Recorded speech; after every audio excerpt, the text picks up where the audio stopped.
আসসালামু আলাইকুম রহমতুল্লাহ। আশা করি মহান আল্লাহর আশিস মেহেরবানিতে আপনারা সবাই ভালো আছেন। আজকের এই ভিডিওটিতে আমরা হজরত মুহাম্মদ সাল্লাল্লাহু আলাইহি সাল্লামের এক বিধর্মী যুবকের এক শিক্ষণীয় ঘটনা বলতে চলেছি, যা শুনে আপনার মন ছুঁয়ে যাবে ইনশাআল্লাহ। তো চলুন শুরু করা যাক।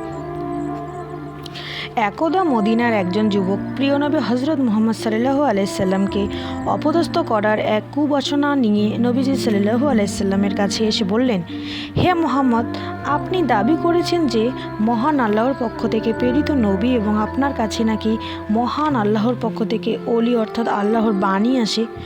যদি আপনার দাবিতে সত্য হন তাহলে এমন কিছু করে দেখান যা সাধারণ কারোর পক্ষে সম্ভব না।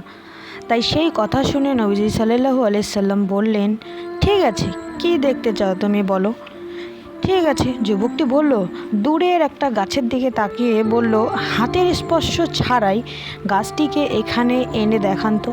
তখন নবীজি সাল্লাল্লাহু আলাইহি সাল্লাম মুচকি হেসে বললেন, আমি তো কোনো কিছু বলবো না, তুমি নিজেই গাছটিকে বলো, আল্লাহর প্রেরিত রসুল তোমাকে ডাকছে। তখন ওই যুবকটি তার কুবাসনা দূর করার নিশ্চিন্তায় গাছটির কাছে গিয়ে বলল, হে হে গাছ, আল্লাহর প্রেরিত রসুল তোমাকে ডাকছে।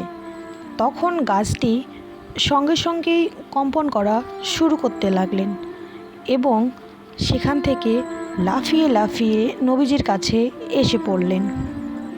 গাছের এমন অবস্থা দেখে যুবকটি আবার বলল, আচ্ছা, তাহলে এবার গাছটিকে আগের জায়গায় ফেরত পাঠান তো দেখি।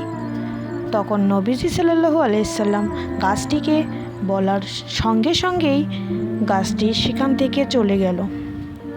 নবীজির এই অলৌকিক মুজিজা দেখে সাথে সাথে যুবকটি উচ্চস্বরে কলেমা পড়ে মুসলমান হয়ে গেল।